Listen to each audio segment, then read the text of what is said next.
Hey y'all, it's Francis from What a Hell of a Way to Die here. If you've been enjoying the interviews, the dad chats, and the news updates that we've been putting out, then you'll also love the bonus episodes on Patreon. Just $5 a month gets you access to 7 years of bonus episodes featuring more interviews, movie and TV show banter, and a lot more. If you sign up at $10 a month or more, I will send you a quarterly care package to you with stickers, patches from the store. Sometimes I throw pins in there. Just depends on kind of what I've ordered, what designs we've got going on. But 4 of those go out every year to everybody at the $10 and up level. Your patronage keeps this show running and makes sure that you don't have any ads for underwear, mattresses, or boxes of ingredients that you have to cook together. You can find all of this at patreon.com/hellofawaytodie, and that's down there in the show notes as well. Thank you and enjoy the show. Hey everybody, welcome to another episode of What a Hell of a Way to Die. It's Francis, and I have with me tonight Dusty from Vision Video. If you don't know him, he's the goth dad on Instagram, and fantastic content. My wife has been a huge fan of yours for a long time. She's like, you got to get goth dad on, and I didn't I didn't really have the crossover, and then she sent me something where you said you were in the military 10 years ago. And now you're making slutty calendars. So it's like, there it is. There's the end. Exactly. How are you doing tonight, Dusty? I'm doing really well. I'm staying very extraordinarily busy, as always. I mean, it's kind of funny when you go into like a full-time job of art, whether, for us, it's like mostly music with the band that I'm in, which is Vision Video. But any artist of any media right now or medium is kind of inundated with this new realm of like promoting what you do. And that's, part of what I do on social media, which is like the goth dad thing, but also, different aspects of it, like makeup or whatever. So right now, it's just kind of a funny thing because you think, oh man, I'll have all this time when I'm my own boss and not working for the man. And no, you don't have any time. It's all gone. So that's kind of my life now. But thankfully so. So yeah, right now we're sort of writing our next record in the daytime. And then at night I am, this week we've been finishing said slutty calendar. I do a annual calendar for those who are wondering what the hell we're talking about. It started as like kind of a joke because like I was a firefighter. So a lot of people were like, oh, you should do like one of those cheesecake firefighter calendars. And I was like, okay. Because my partner's a photographer. So she's like, I'll shoot it for you and edit it and do all the hard stuff. So we did it and it was like wildly successful. And now it's like a major part of my income for the year. So, it's just one of those weird, like silly things where I feel like an idiot while doing it. But, I mean, it pays the bills. Like I'm giving to people what they ask for. Yeah. Yeah, there's something to be said about American capitalism here, but also, there's also like, I mean, look, I have a podcast. I make money doing this. And it's a great thing. Like I'm happy to all of my income streams are things that I enjoy. And I know that that's not a thing. And I have a normal 9 to 5. I work in IT during the regular day. So, but I like that job too. So it really works out. Absolutely. So, so you said you're a firefighter. You're also in the military, and that's kind of the big hook that we have here. And I noticed on Instagram you said that you were a captain, right? You got I got as an officer, as a captain. But kind of funny enough, like I started out enlisted. I joined the Army Guard in Georgia when I was 20, and I was enlisted in the Guard. What year was that? That was 2007. Oh God! Okay. Don't worry, dude. I joined in 2000. You're not the old one here. Don't worry. Okay, yeah, fair enough.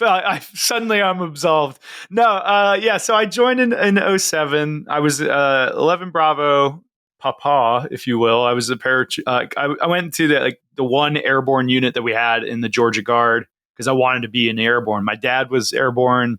And I was like, man, I really hate my knees. Yeah, it's like I want to destroy my body and mind completely. Like, let's jump out of airplanes. So I did that, and I was enlisted for a couple years in the Georgia Guard, and I kind of got like not disenfranchised with it, but so like in my naivety of youth, I was like, oh, I really want to deploy. So this is like probably 2009 or so. And my unit was put on like Georgia QRF. So they were like, because they'd been deployed like nonstop since 2001. Because this was like a LURS unit. So it was like a, long range surveillance reconnaissance unit. It was basically it was a company that was a like regimental asset, I believe, or something like that. But Right. anyway, One of those like augments the greater mission. I was a reservist, so I understand that like you are here to be attached to this group to do X, Y, and Z. Right. Exactly. So they had been just like dragged out into the longest deployments, and I think one of them was like pretty rough. They lost a few people, and so the governor was like, "Let's put these dudes on QRF."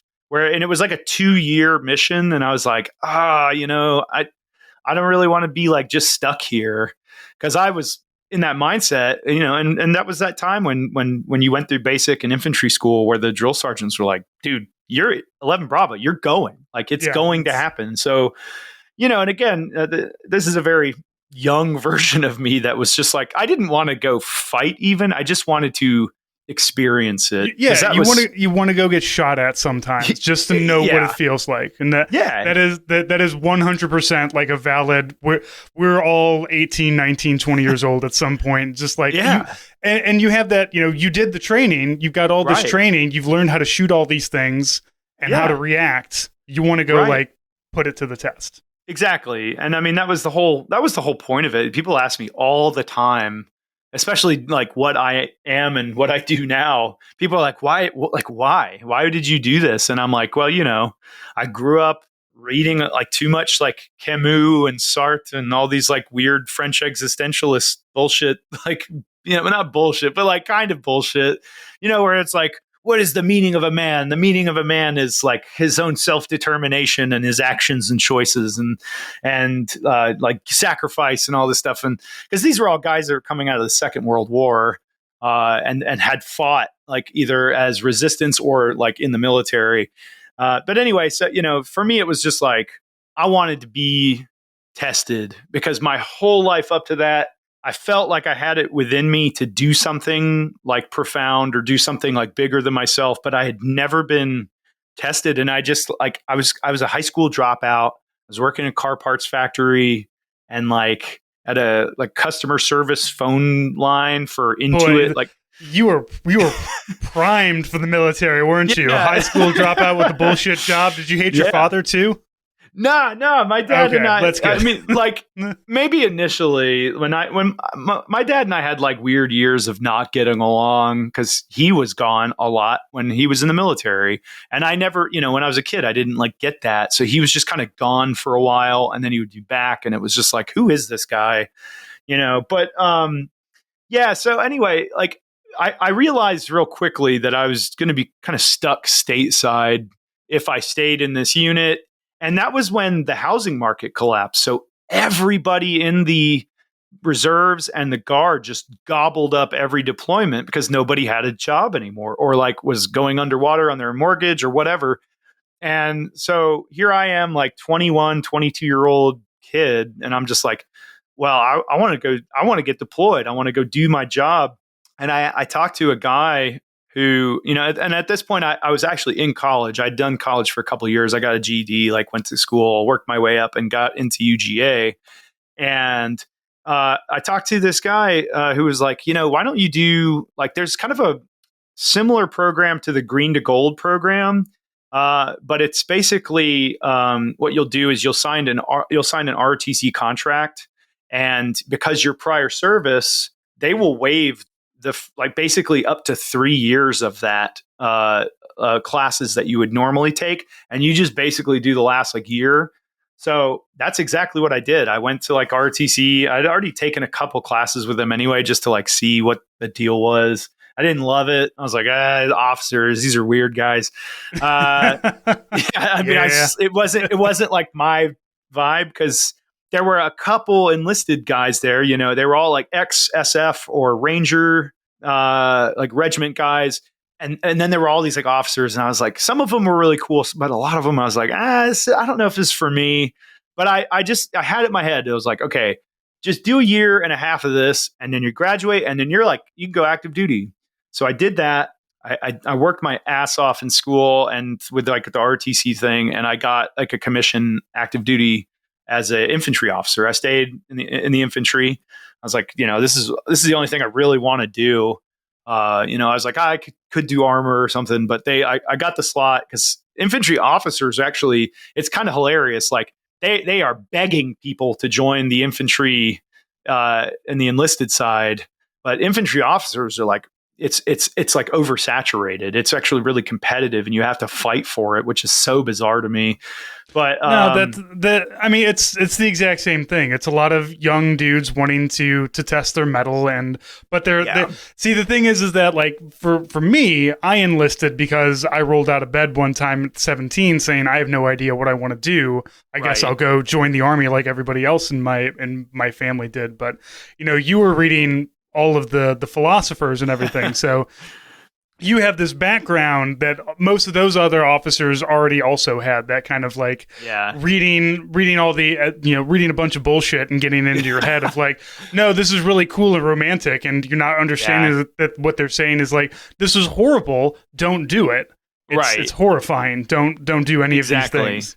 Exactly. Yeah. And I mean, I'm glad that I did the route that I did. Like, becoming enlisted for years before I went to the officer side really helped me because, I mean, at the end of the day, like, no matter how you cut it, at the end of the day, as an officer or as any leader in the military, like, you do have to make decisions that have to be totally impartial and can result in people getting killed or horrible things happening.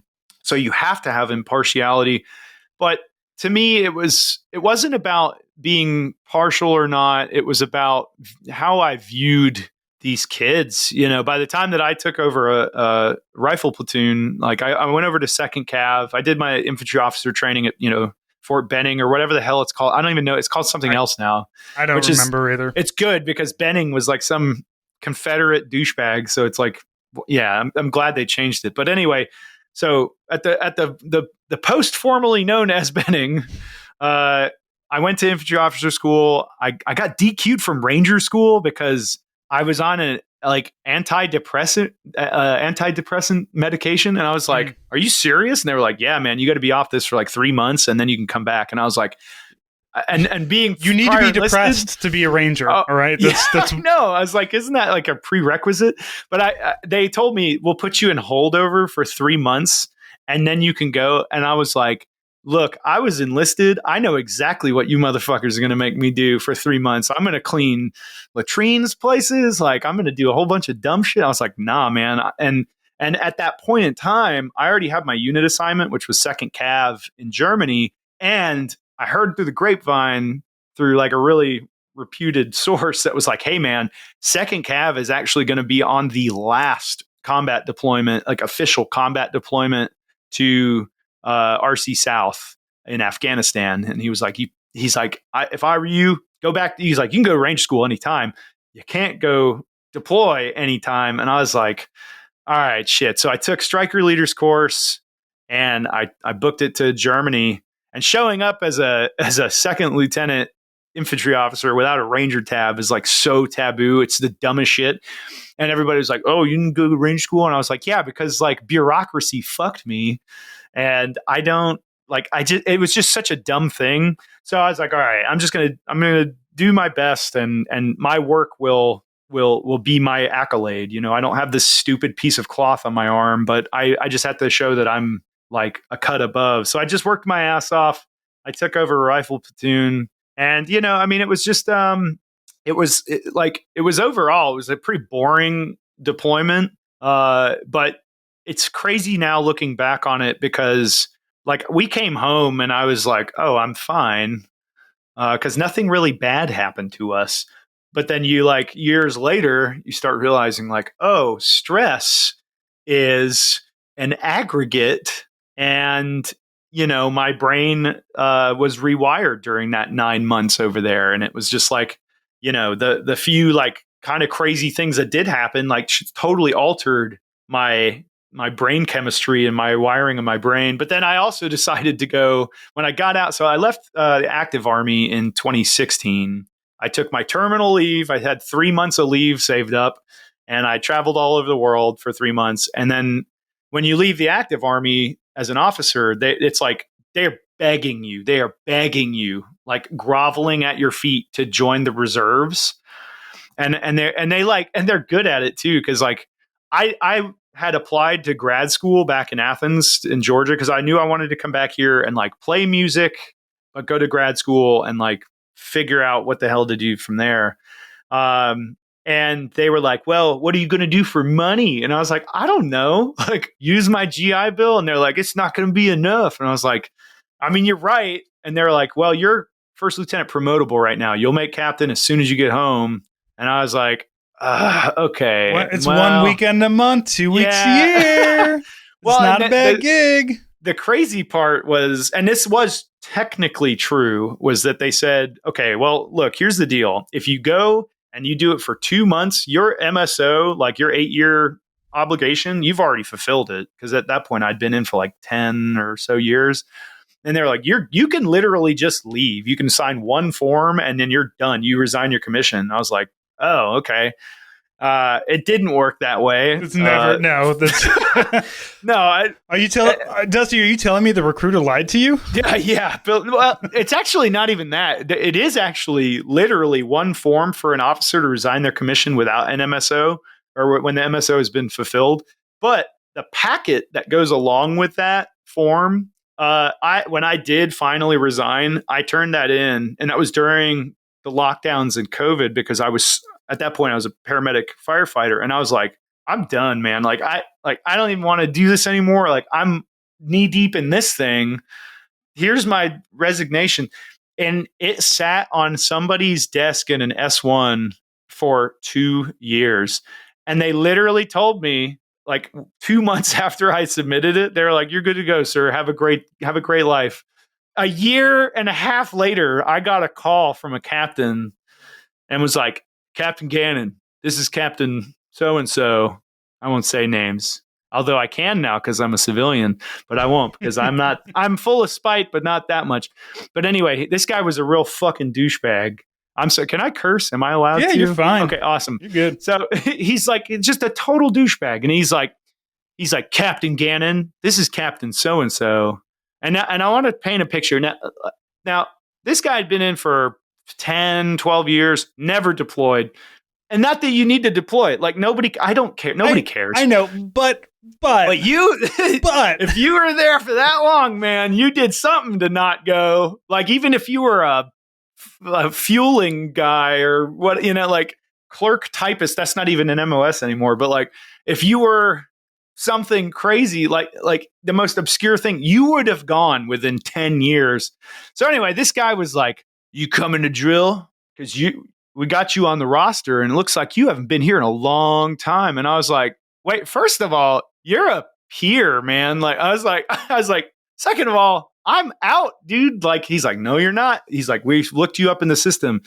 And I was like, I was literally on tour. Like, that was the first tour we ever did as a band. I was still working at the fire department. I was in Utah, and I was like, come find me, bro. Like, I literally said, like, come find me, man. I have a I'm black the guy in the mullet. platform. I'm the platform heels up on stage, man. Come Exactly. drag me in. I'm in fishnets. I have a black mullet that's down to my shoulders. Like, I'm in makeup every night. Like, dude, if you really want me to show up, you come get me. And so a couple of days later, I got a call from a general who was like the commanding officer of that division or whatever. And he's like, hey, Captain Gannon, I'm really sorry. I was like, whoa, what? I was like, sir, this stuff happens, I mean, like things get lost. And I was told like over a year and a half ago that I was fine. He's like, there's no excuse for this kind of thing because had some like another war broken out or whatever, like you'd be there. And I was like, yeah, that's pretty scary to think about, sir. And he's like, well, good luck with your career in music. And I was like, rad.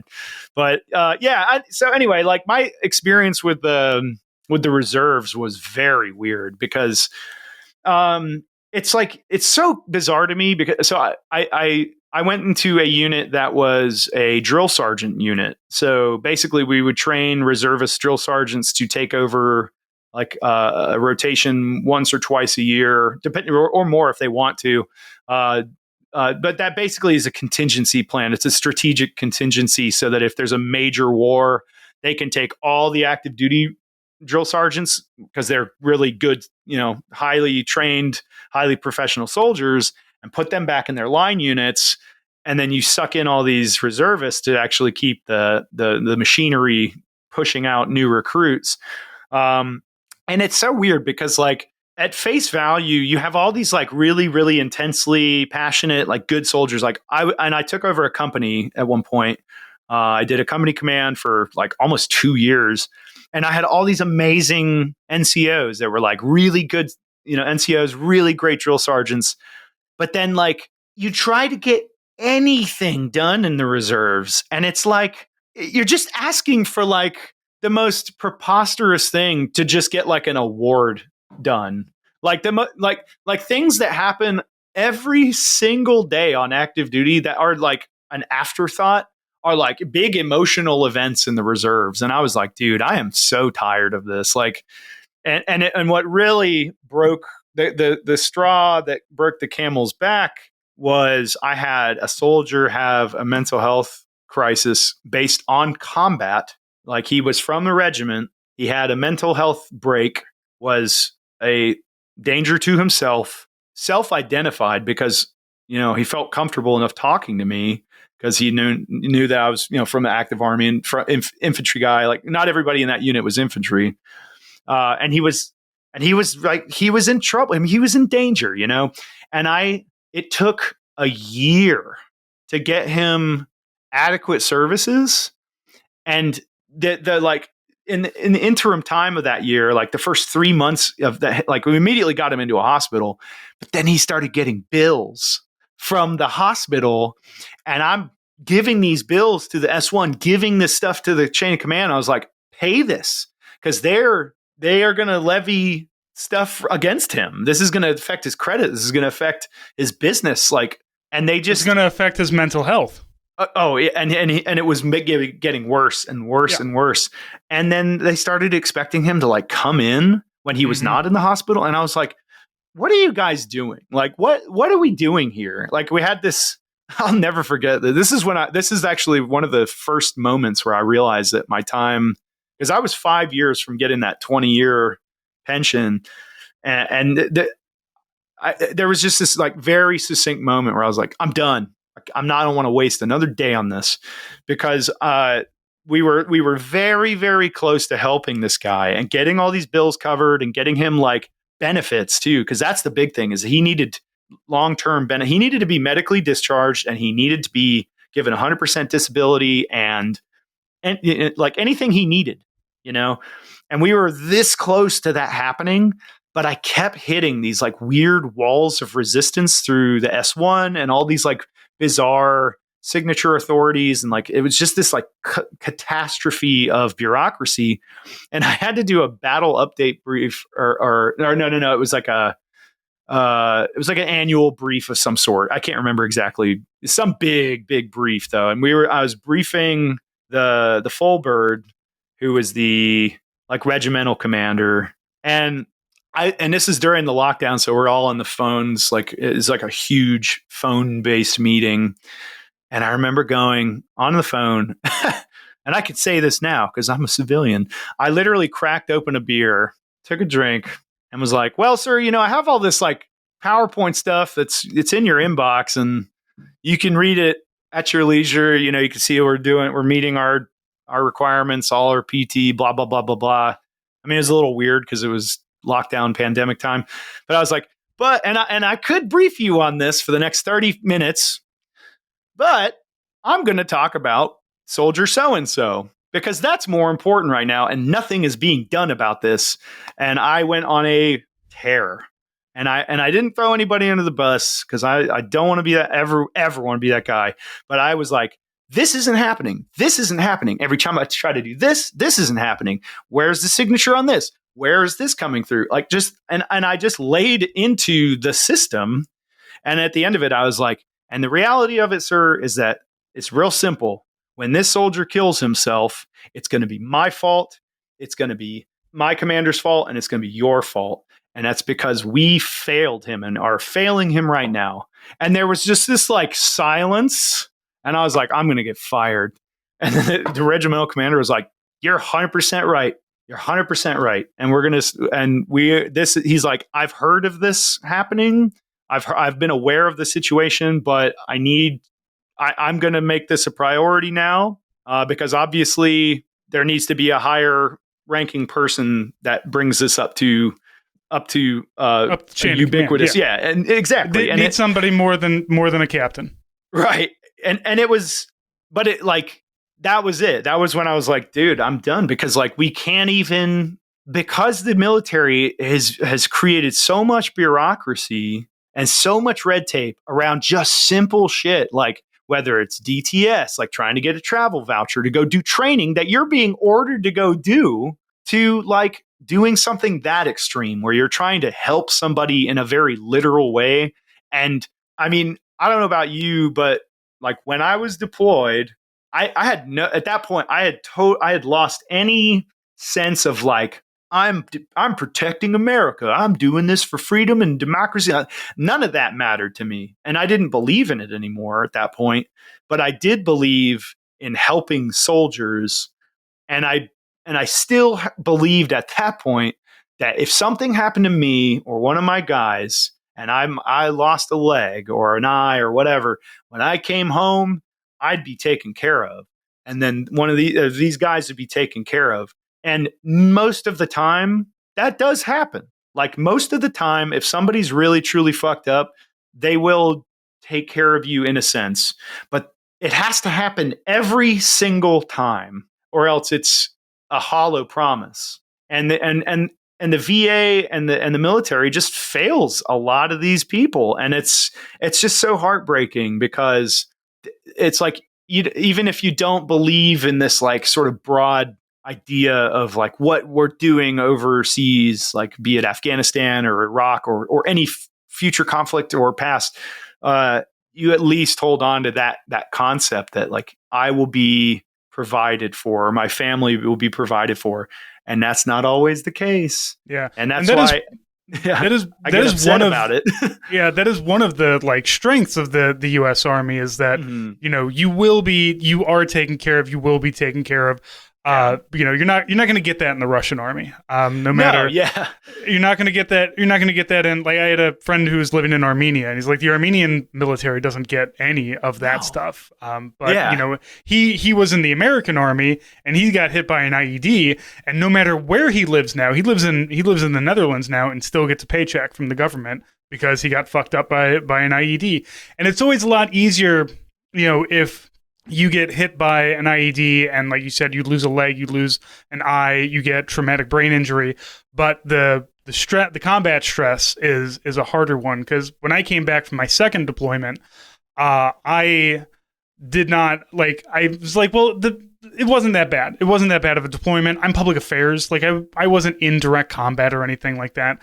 But as you said, like nobody says like, hey, at any point in time during this whole year that you were there, you could have died just from a mortar attack or an RPG or driving down an MSR. A bomb could have gone off and killed you. And that lays a layer of stress that you really don't think about on your brain at all times. And yeah, I came home and was scared of fireworks for a while and did a lot of drinking and a lot more drinking. Yeah. and it wasn't until COVID, like, cause COVID, I retired in 2020 and, oh, wow. Congrats. I got my full 20 and I was like one of the last people that was on a contract cause, they started doing indefinite contracts after 15 years and now they do indefinite after 10. But I was on one that took me right up to my 20 years and I had to sign paperwork to extend me 6 months because they're like, you have to be in the army to get out of the army. So if you want to get your retirement stuff done, you have to be in the army, but right.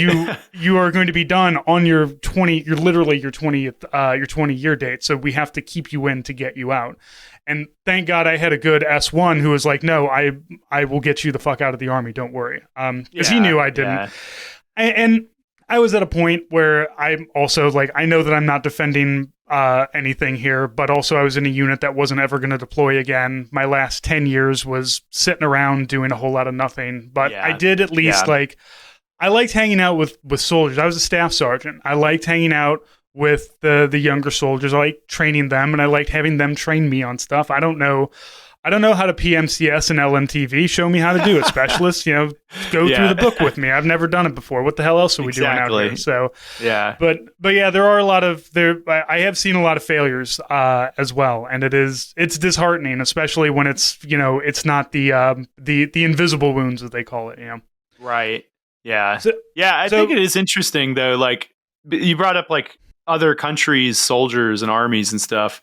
And I actually just finished a book by this guy named Babchenko. I can't remember his first name. He's a Russian guy. He was conscripted during the war in Grozny in Chechnya. Oh, was that Soldiers' War? Shit. It's yes. Yeah, it's another soldier story. Yeah. I've got a copy of that. Yeah. So that book is just raw and brutal, and like I started reading it at a bizarre time because I actually started it right before the invasion happened, and it was like, oh, weird. Like this is such a like weird time, like coincidence. What a strange synchronicity.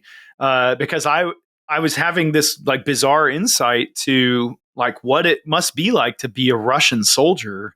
And it took me forever to read it because it's such a brutal and awful book that like there's nothing good in there. It's like, it's just horrible. But like him talking about like the NCO Corps and the officer corps, like they would just like show up and just beat them relentlessly, like with sticks and stuff. And you're just like, what the hell is that? Like, so it does make you, and I think it's funny to me because I engage with so many people constantly on social media that like are so starkly anti-military, and I am actually not. Like I don't really talk about the depth of my feelings about it, because one thing that you'll learn being on social media all the time is that there's no nuance. You can't just say, hey, I don't think it's a bad thing for people to join the military if it meets their needs. I think as long as they are educated and know realistic expectations, it can be a really good thing. It was a good thing for me in a lot of ways. It was also a really bad thing in a lot of ways, but it brought me, it instilled a good work ethic. It did all this really good stuff. But you can't have that conversation in a comment thread on TikTok or Instagram because people they immediately latch on to emotionalism and tribalism, and there's no critical thinking or analysis really going on those apps, like for the most part, like insofar as the comment section and people's reactions to things.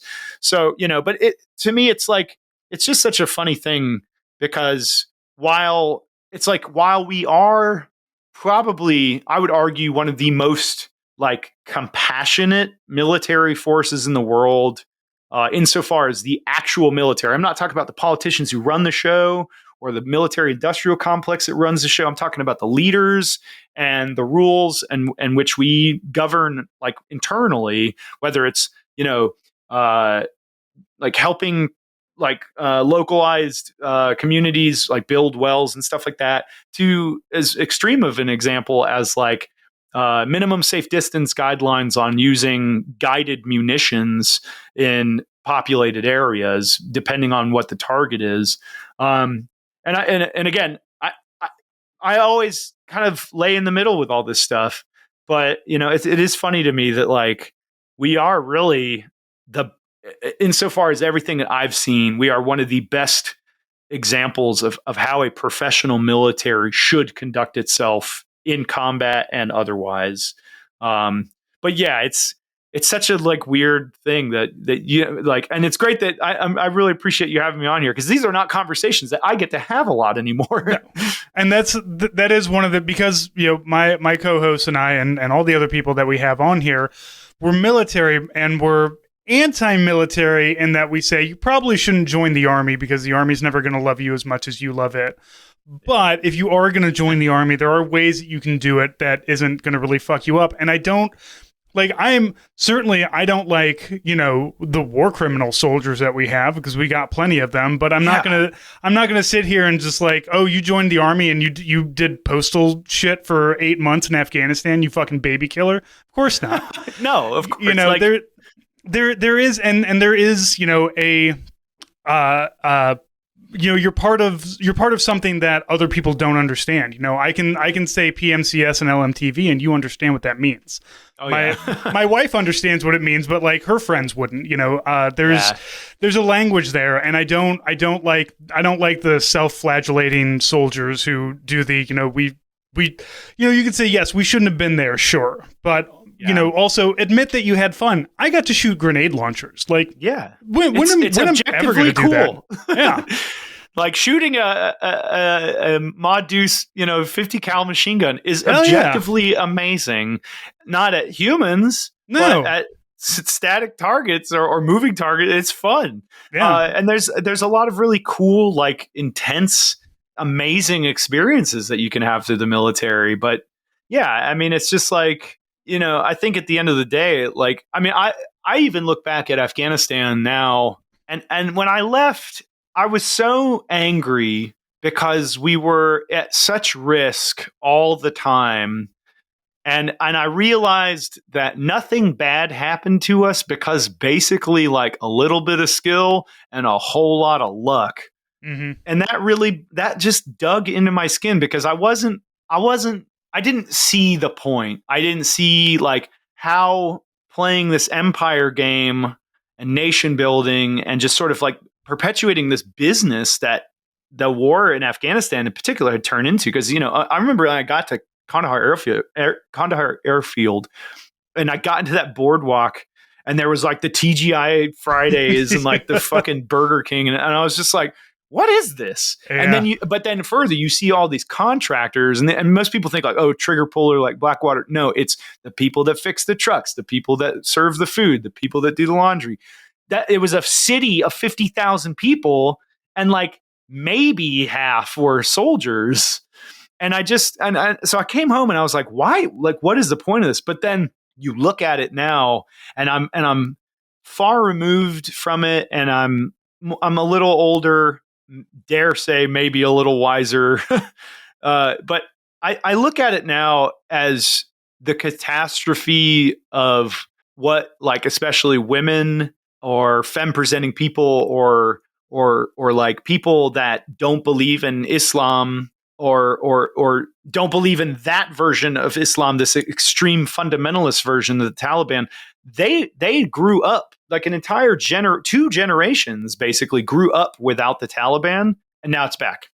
And these are people that were living in a form of more like modern conditions socially and intellectually and everything.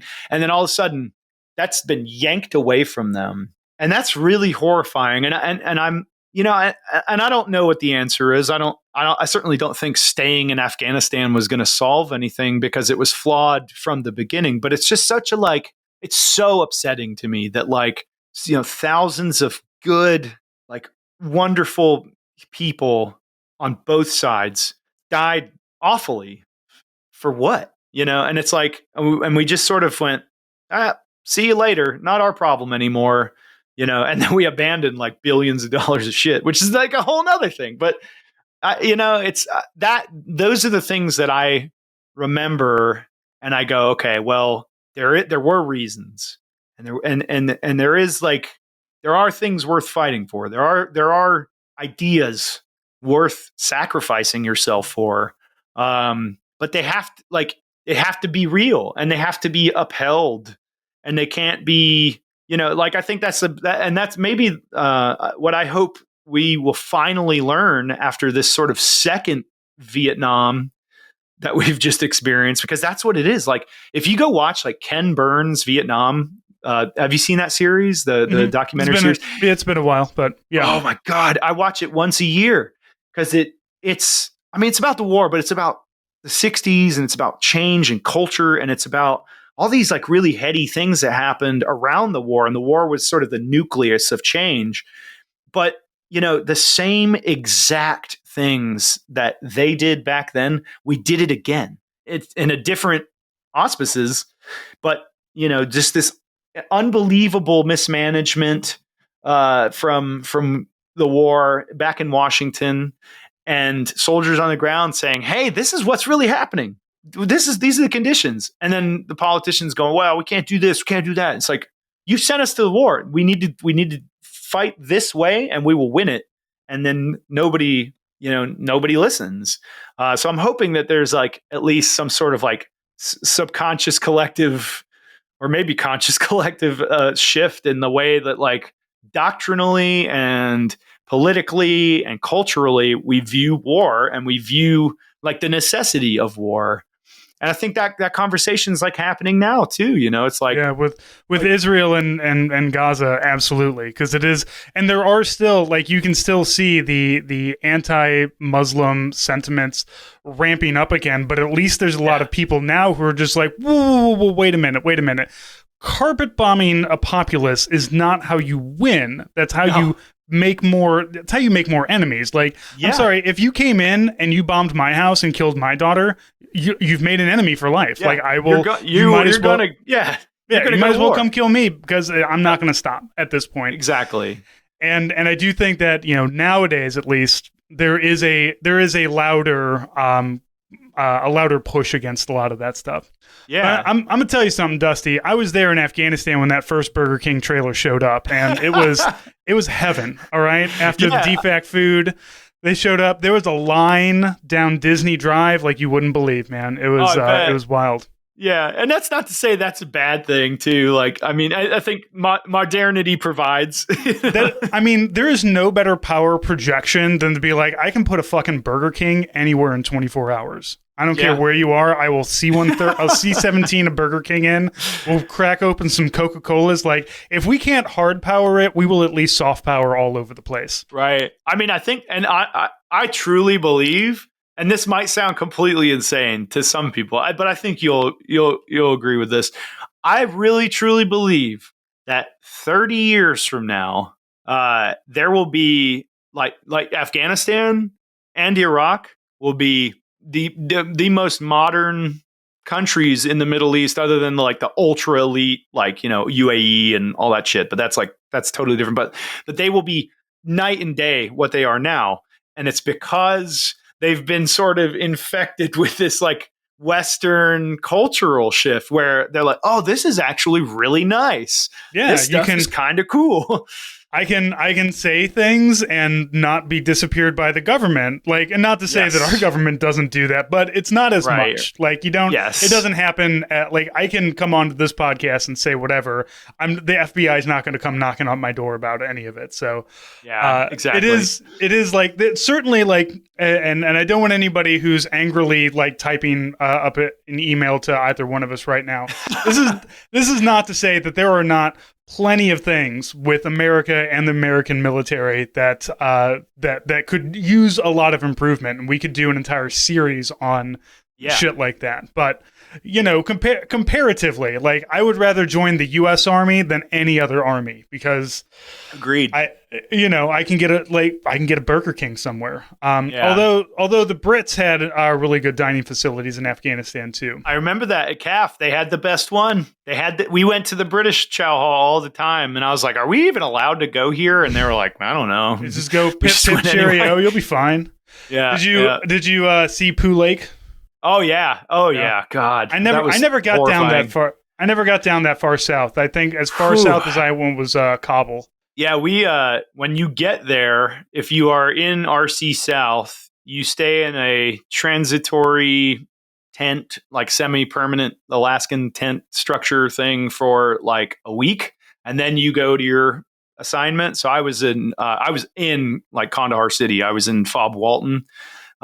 So we were just like hanging out in this tent for like a week, and that, like, the poo pond was quite literally like outside. So you're just like, you wake up in the morning, you walk outside, and it's just like blasting you, and you're like, oh, fuck this, man. What is this?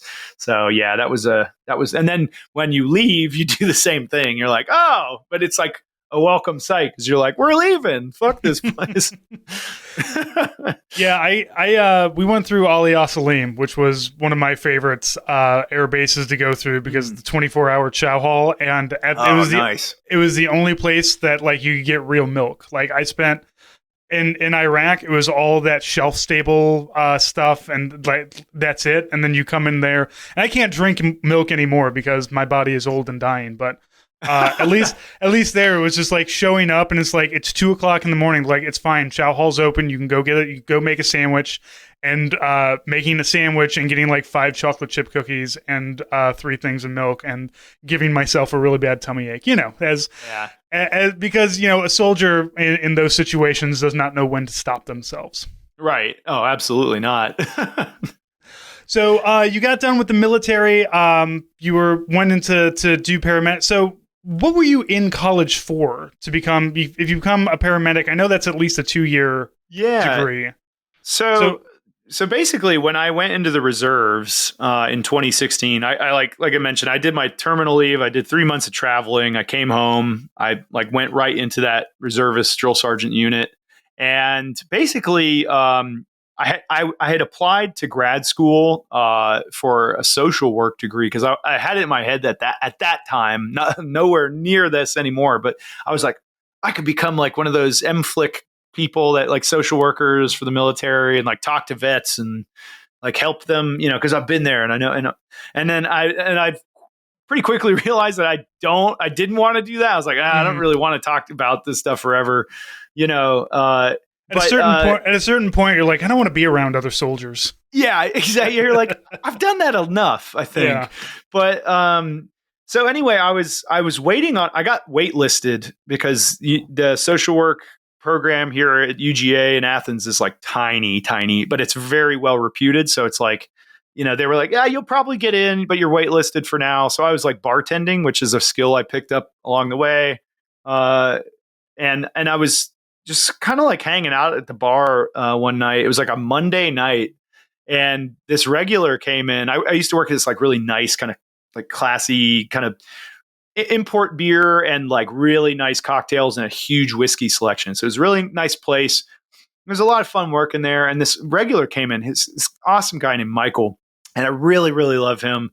He's just one of the friendliest people that I've ever met. And I knew him to be a firefighter, and he sat at the bar and we just chatted shit, you know, and it was like, just like old friend, like, you know, how when you it's like you and I, like you just meet, when you meet people that have been in the military or any kind of thing like that, you just immediately you have a million things to talk about. And it was the same feeling. And I was like, oh, this is kind of cool. Because he had never been in the military, but he'd been a firefighter his whole adult life. And I was like, man, what's that like? You know? And he goes, dude, it's the best job in the world. And he's like, all you do is you get up, you go to work, you're on for 24 hours on, and then you have 48 hours off. But for that 24 hours, all you do is help people. That's it. And you either help them in a medical emergency, or you get to like kick in a door and like go into a burning building, and it's fucking rad. It's fun. And I was like, shit, that sounds pretty cool. And he goes, you'd be really good at that. And we're hiring right now. He's like, go home and apply. He's like, I'll put in a word. I went home that night, applied, done, sent my resume. I got a call 2 days later. They were like, can you come in for an interview? 1 week later, I was hired and in process for their. So Gwinnett County is the like metro Atlanta suburbs, like before you get really into Atlanta, but it's basically Atlanta now because it's like sprawl. But they have their own paramedic school. They have their own EMT, paramedic, and firefighter school, like an academy. So much like the police, but way, way more intense. So I went through 2 months of EMT training that segued right into paramedic school, so it's a paid, you're an employee and you're paid to go to class. And it's Monday from 6 a.m. until 4 p.m. every day, Monday through Friday. And it's an accelerated program. So normally paramedic takes about 2 years. We did it in just over a year. So it was like I mean, I have a bachelor's degree from UGA in religion. It's basically a history degree.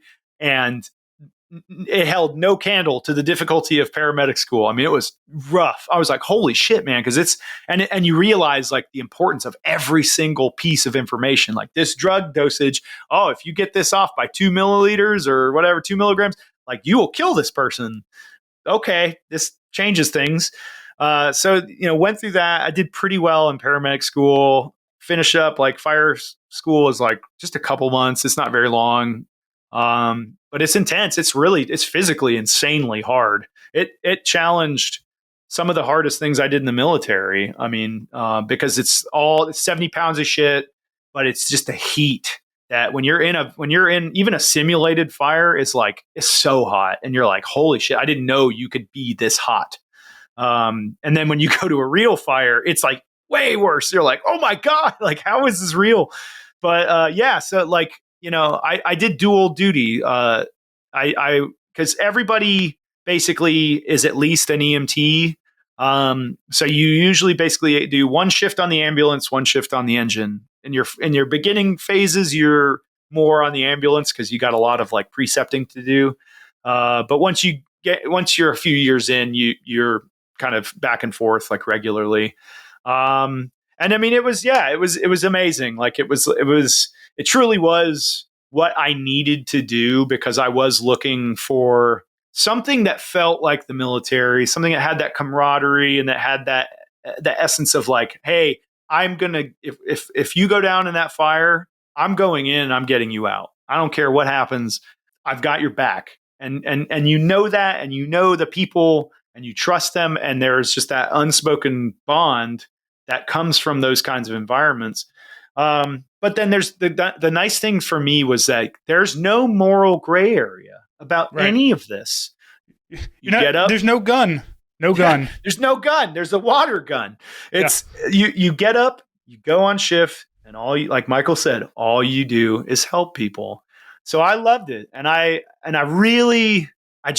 miss it every single day now. I've been away from it for a year and a half now, and the only thing that would have taken me away from that is like playing music, and because my background in music is just like I've always been a huge music fan. It really carried me through my youth, like growing up in rural Georgia, being like a total weirdo and into like all this goth weird shit and like too much horror movies and stuff. Like my graduating class, had I graduated, was 70 people. So it was a tiny, tiny, tiny school. So, I always loved music, and I learned to play guitar over years and years of just messing around. And, while in the fire department, I had gotten this band together, Vision Video, and I started to really realize like around that time, like 2018, 2019, like how broken my brain was and how messed up I like was inside of my head. And the only thing, and I did everything. I did, therapy. I did medication. I did drinking too much. I did not drinking at all. I did eating healthy. I did, exercise. I did it all. And nothing really felt like it was helping me at all. The only thing that really felt like I was getting some level of vindication or justification and catharsis was like writing songs and writing music about how it felt when it was so insane. And I felt like I couldn't translate that through words. So I put it in these songs, and that just started to grow, and the lockdown happened.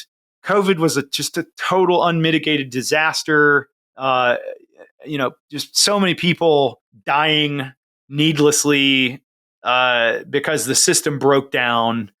And I kind of hit this like moment in time again, kind of like talking about that soldier, like where I was like, I love this job so damn much, but I need to step away. And I was either going to like take a leave of absence to get some mental health time, but that's when the band just like, it really started to escalate. We got signed to a booking agency. So we were going on these like really good tours.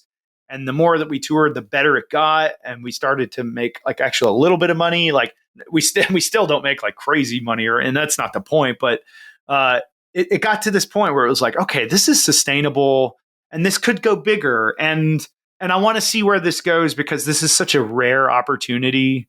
So I put in a resignation to the fire department, and I basically, my chief came up to me. I'll never forget. He was like such a like hard ass, like salty motherfucker, and he came up to me, and I liked him, and I think he in his way liked me, and he saw that I was a hard worker, but I was also this like weird, like queer, like bisexual makeup guy that everybody's like, who the fuck is this dude? Like he's a veteran, but so I was kind of hard to read, I think, for a lot of them because they're very like coded in certain ways. Yeah. But he came up to me and he goes, and I thought he was going to say some dumb shit. I'm not going to lie. He goes, Gannon, look, man, I don't want you to come back. And I was like, fuck you. He could see me about to say like, go fuck yourself, dude. Cause like, I got nothing to lose. I'm leaving. But he goes, no. He's like, no, what I mean to say is like, I want you to succeed and we believe in you and we think that you're going to go do this and it's going to be outrageously good. But if for any reason in the next year, if it doesn't work out, we got you back. No problem. We will bring you back. And I was like, holy shit, man. Like I like teared up and I was like, I don't know what to say, man. I was like, thank you, sir. Like that's incredible. And that was again, though, one of those moments you're like, man, am I doing the right fucking thing?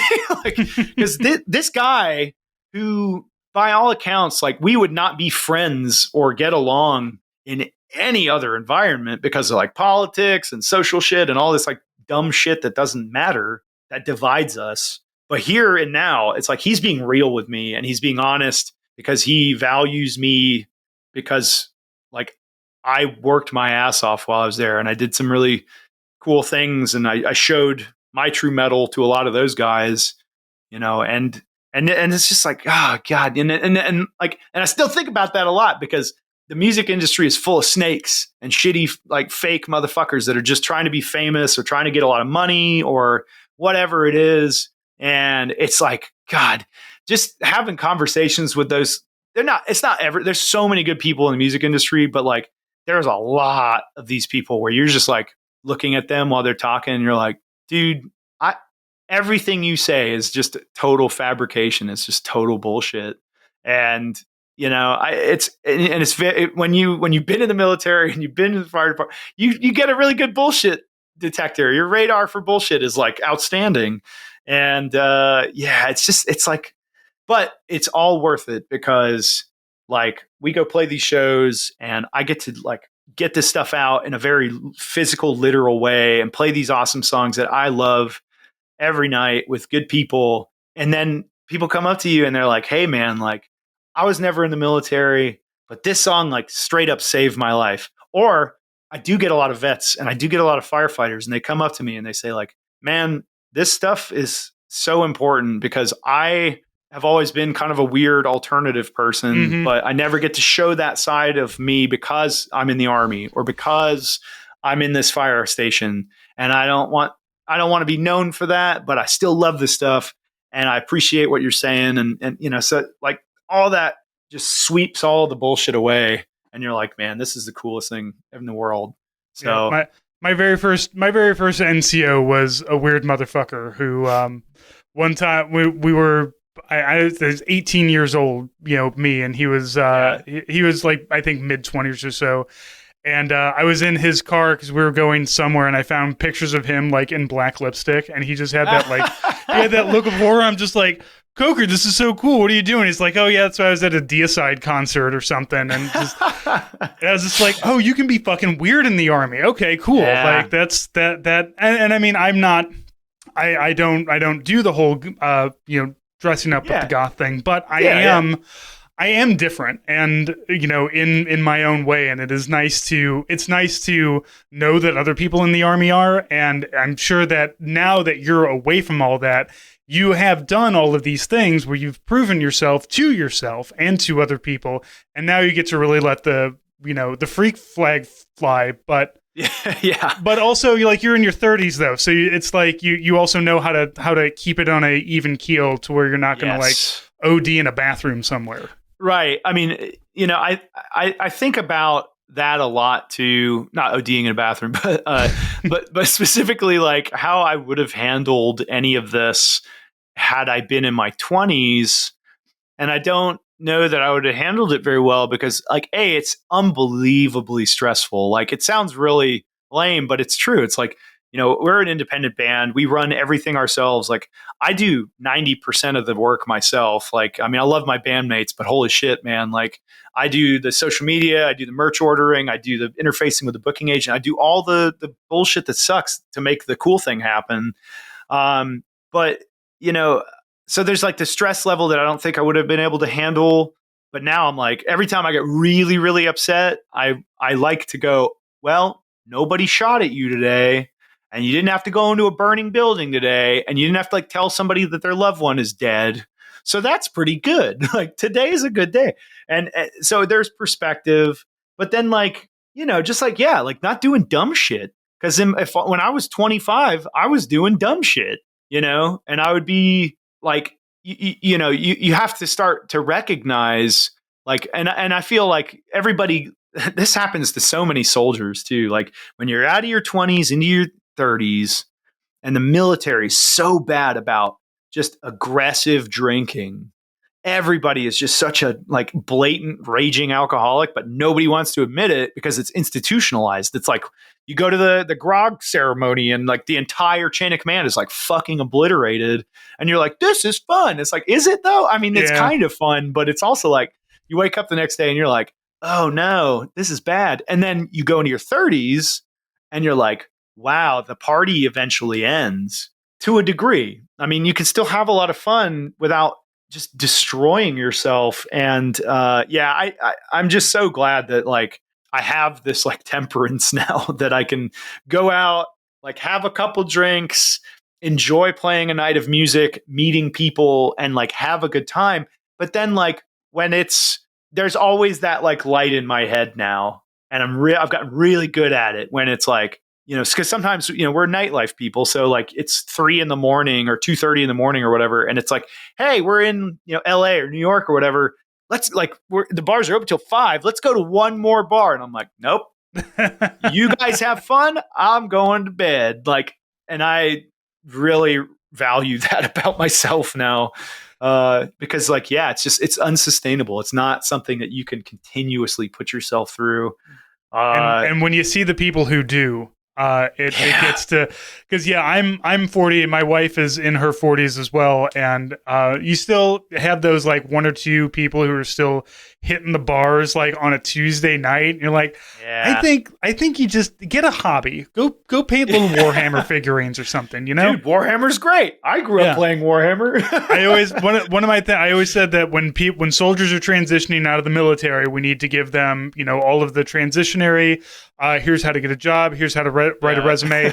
And here's like 20 different things that you can have. Do you want to collect records? Here's 30 records to start you out. Warhammer, here, just something to give you a hobby so you don't become an online vet bro, because that's just going to rot your brain. Yeah, that is like, it's so funny to me seeing like these algorithms at work with social media, because I exist in this weird, like the algorithms of TikTok and Instagram have no idea where to send my shit to people, because most of the time it's just like, goth music fans and post-punk music fans. And that is perfectly great. But then like every once in a while, I'll post something that has some tangential, like peripheral thing to do with the military or the fire department. And that crowd just comes in. They're like, no fucking way, stolen valor. This guy's a fucking freak. Like, there's no way. And I'm like, oh, that's where you're wrong. And it's so funny to see all the vet bro mind at work, because it's like they have just clearly, and I don't think these are like bad guys. These are guys that like really believed in, what they were doing. They probably worked really hard, but they wrapped their entire identity around the military. And then when they left, there was nothing. There's just nothing. And that's a scary part for anybody that leaves the military, because at some point you're like, oh shit, it is a part of all of our identities. But you have the people that do well are the ones that go, okay, well, that's fine. I'm gonna go play Warhammer because I get time to do this now.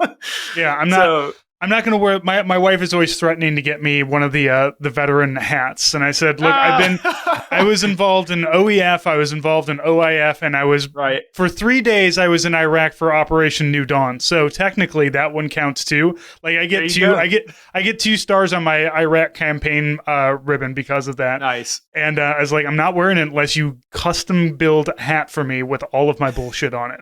Because if I'm going to be obnoxious, I'm going to be fully obnoxious. I'm not going to do this.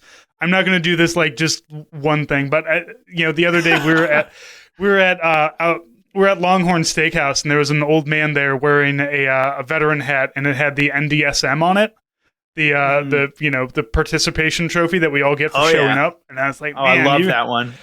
Yeah, and I've always said that every veteran has to come to terms with their time in the military in one way or the other, especially if you deployed.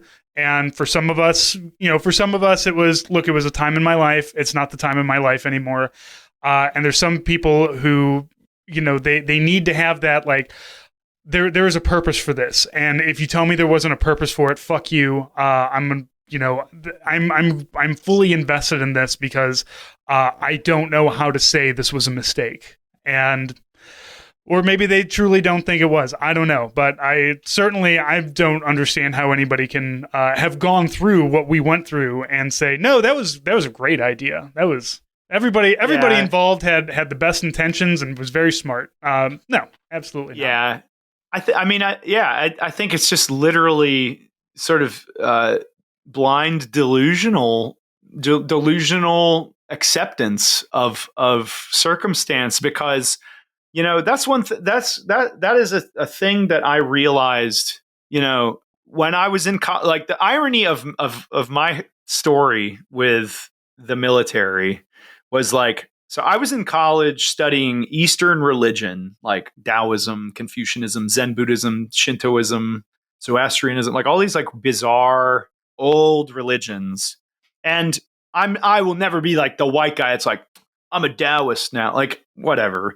But like when you do read this stuff and you understand, you can take parts of it to your modern life and you start to think about a lot of it, because it is a secular study, but you're starting to read these things and go like, what are they really trying to say here? Because a lot of it's so like esoteric and bizarre, like especially Taoism. You're like, I just like, I read a fucking book about these dudes that literally drank mercury to attain enlightenment and immortality, but you had to cast off the mortal shell. So it's just like shit like that, very like conflicting, paradoxical kind of ideas. But anyway, so I'm reading all this stuff, but some of it's starting to sink in, and some of it about materialism and the way that we are present in our life, and the way that we're mindful, and the actions that we. And again, this is all tying back to that fucking existentialist stuff that I read when I was a teenager. But we are truly distracted all the time, and I think that is very clear to all of us now. But the best life for a lot of them was not worrying about this external world, worrying about finding mindfulness and sort of this like oneness with your true identity and your true form, and that requires like sort of accepting that a lot of reality is like total bullshit. So I was hearing a lot of that and reading a lot of that.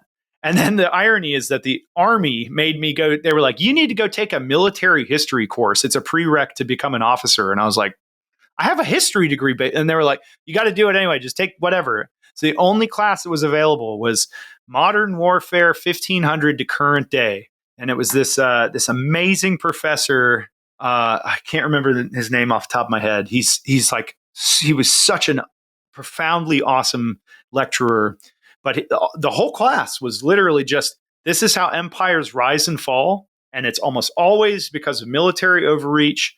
And he started with, I think, the Habsburg Empire. And then it went like kind of, through the big ones. And then it gets to America at the end. And it's like, and he's literally lecturing, but his son was like special forces. He got severely wounded and had like really bad PTSD. And this guy is like lecturing to the class, and he's like, some of you will do this soon.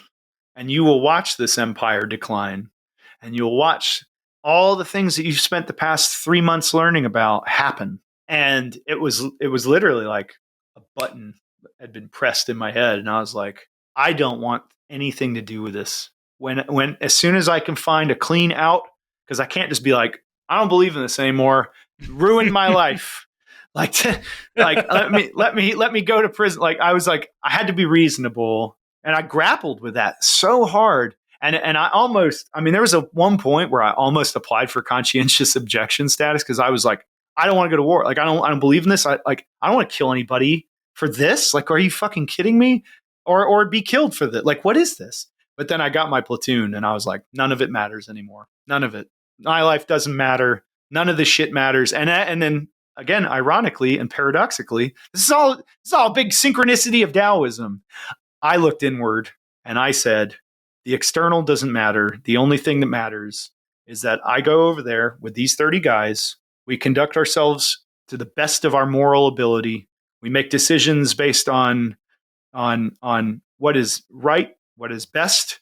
But I do every single thing that I can do to get these kids home, because they were like my kids. I was 28, 29, and they were my average age of my platoon was 21 years old, man. They were kids. And I was like, dude, I've got to get these guys home. And that's the only thing that mattered. So this is all to say that I think it's really easy to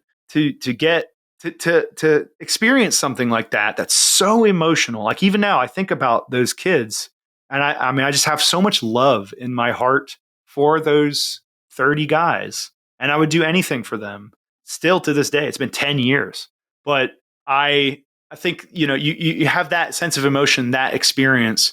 And then if you're not willing to look at the external and look at the failures of things like government and politics and the military industrial complex making money off this shit, and you don't accept that as true, you are delusional and you are lying to yourself. And that's how vet bros get created, because they refuse to accept responsibility at taking the time and effort to look at the world around them and say, what about this is wrong? Because it's challenging. It sucks. It sucks to know that things that you knew is dogmatically true are like not at all.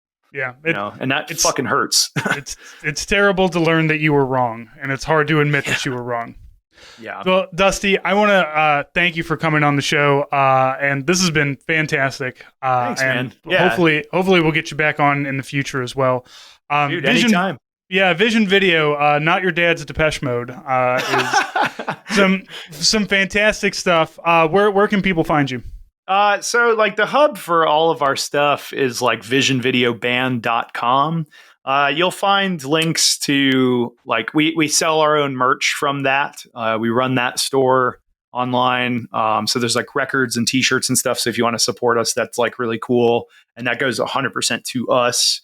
There's also tour dates there. So I don't do a lot of things really well in life. I'm kind of really bad at a lot of things, but I'm very good at a show.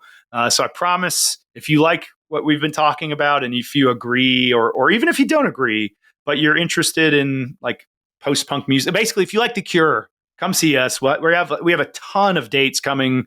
We're going to be touring like very aggressively next year, because we have another record coming out in probably April. You coming to the Midwest? Coming to St. Louis?